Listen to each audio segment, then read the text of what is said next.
Hi everyone. For today, we're gonna actually go over just the basics on how the pieces move.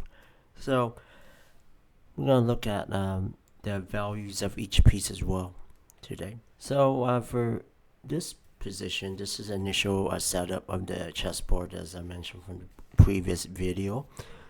So I'm actually gonna do this. I'm gonna actually go to position setup and actually let's just go with first we're gonna look at yeah, let's do pawns first. Oh, I think the king. All right, so for pawns, from the very beginning of the game, when the pawns are on their initial squares, the position for white, say, the pawn, all 8 pawns are on the second rank.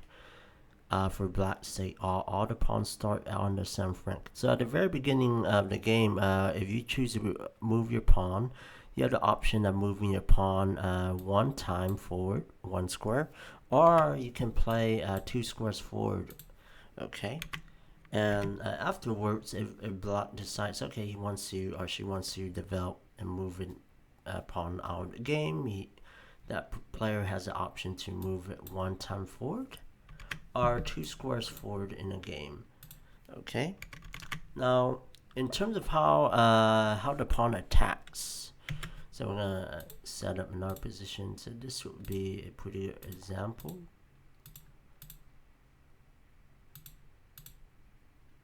Of how a pawn attacks. Okay. So as you can see, the pawn's on d4. So this is how a pawn attacks. A pawn attacks diagonally 1 square when there's an enemy piece on that square. So in this situation, the pawn is on d4, and as you can see, there is the enemy bishop on c5, the knight on e5. So if it's white to move, white has the option of taking either the bishop or the knight. It's really up to that player. Or, they can simply ignore and not even take it. Or another way to for the pawn to do is to push forward, if that's what they want to do, whoever is making that move. But most of the time, the best way is to just simply capture one of the piece. You could capture the bishop like that, or capture the knight on e5 like that. Okay. Now let's look at another position, another important part about the pawn in the game. So as you can see, this is a fixed pawn position. So when this happens, it's not possible for both pawns to advance forward past each other anymore. So when it gets to this position, this is a fixed center position. They're closed up. So this situation, it's not possible to move the pawn and advance it forward. The only way to move it forward is if you can capture diagonally from an enemy piece. So, and another critical part about the pawn is nearing the end. So that's in this position. When the pawn pushes forward and advances all the way to the end of the enemy row, back rank, either on the 8th rank or for black's sake on the 1st rank. But for this position, white can have the option of promoting the pawn to a queen, a knight, a bishop, or a rook. So that's the benefit of advancing the pawn forward. Because once you reach towards the end of the board, you have the option. Okay, this is known as a promotion. The best move is to promote to queen, but not always. There are always exceptions to every position. Sometimes you gotta under promote, as they call it. You gotta under promote to a rook, a bishop, or a knight if it leads to a mating position where you can win. Sometimes it's better to under promote to avoid a stalemate and a draw. Okay. So in this situation, the best move is probably promoting to queen winning. But in this position, king and queen will also mate the king. Now you can also promote to a rook, which is also winning. So we'll go over that in other videos. All right. So let's look at now the next piece we're gonna follow through. Let's look at the knight. Right, let's do that. All right, let's look at the knights. So I'm gonna set this up to where black is on his original square, white's on the king's original square. Okay. Oh, extra king. Okay. All right. So in this position, the knight is the only piece on the chessboard that can which can actually jump over the board. You know, that's the only piece on the board chessboard in the game which allows you to actually maneuver and jump over the position without being blocked off. Like I mentioned, the pawns, once it gets blocked off by another pawn, you can't make any advancements toward the same file. You have to capture diagonally if you want to advance further down and try and promote to a queen, bishop, knight, or rook. But for knights, the knights are the only piece in the game which allow you can actually jump over material. So that's the benefit of the knight. So knights, their special move is like an L-shaped form. You basically the knight. This is how the knight moves. And the knight moves like either 2 squares up, and then you make a left turn or a right turn. So knight can jump to c3 like that. Knight to c3. That's the special move for the knight. Knight can also go to a3 if it wants to, or even knight to d2. So in this situation, it works same way. So if it goes here, now black's turn. Black can develop the knight out to c6 as well. And if that happens, maybe the knight wants to develop to f2, and then the same thing. This knight can develop to f6. So that's how the knight maneuvers, and that's how it moves. Now, how it captures, you're just applying the knowledge of how knights move. So it's going to be very straightforward. Let me give you this example. Let's see.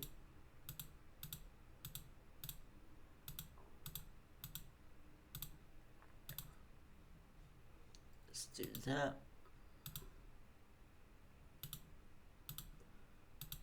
All right, in this position, that knight on, let's see, let's go back. It's even better if I have this here.